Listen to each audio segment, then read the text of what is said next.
Je m'appelle Nelly, j'ai 37 ans et je suis opératrice logistique à Serval depuis 2 ans. Je m'appelle Sandrine, j'ai 45 ans, ça fait 19 ans que je suis à Serval. J'ai intégré la cellule transport en 2013 et depuis 1 an, j'occupe le poste d'expert transport. Je m'appelle Brigitte, j'ai 51 ans et je suis adjointe au directeur de Serval depuis un peu plus de 4 ans.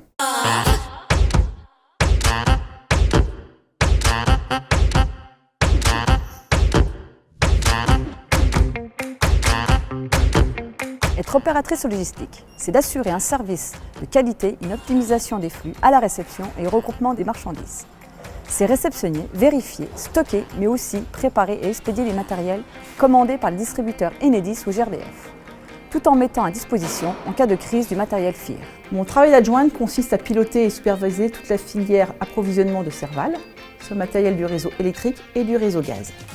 Je participe à la prise de décision de l'unité et les démultiplie auprès des agences et des experts sur le terrain. Je représente également Serval au sein des instances intermédiaires avec la prescription et les achats. En tant qu'expert transport, mon rôle est de livrer le client en temps et en heure, d'optimiser les camions, de gérer les chauffeurs et de résoudre les situations de crise. J'ai pu accéder, un peu par hasard, à cette profession. Force est d'admettre que Serval a tout de même le goût du risque en offrant à une femme de telles responsabilités. Les choses ont néanmoins été très claires. Ne voulant pas renoncer à ma vie de femme en choisissant entre vie familiale et vie professionnelle, j'ai choisi d'opter pour un rythme de travail plus léger. Bien évidemment, la priorité pour moi, c'est d'être toujours à la pointe de la mode. J'estime que le paraître est une chose très importante dans mon travail, surtout pour une femme. Pour cela, j'évite les tâches trop salissantes ou trop physiques. De toute manière, les femmes ne sont pas habilitées à conduire les transpalettes, à utiliser des outils dangereux ou même à porter des choses trop lourdes. Au quotidien dans l'entreprise, je travaille plutôt seule. C'est vrai que je suis déjà bien prise côté perso, alors de devoir en plus accompagner d'autres personnes sur mon lieu de travail, ça m'intéresse pas du tout. Étant de nature beaucoup moins résistante que mes homologues masculins, j'évite d'être trop mobile pour économiser mes forces et garder de l'énergie pour les after-work.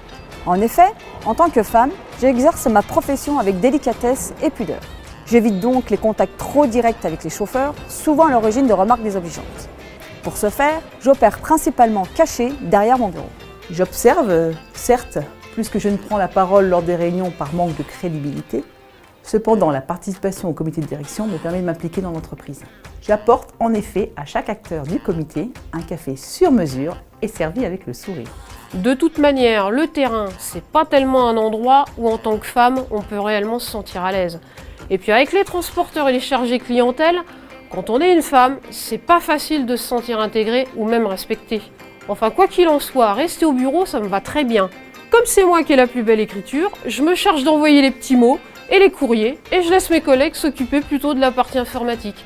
Enfin, n'aimant pas beaucoup être dérangée, je m'enferme systématiquement dans mon bureau pour travailler en toute tranquillité. Et dans les journées les plus intenses, je prends volontiers 2 ou 3 heures le midi afin de faire quelques emplettes à la défense afin de décompresser.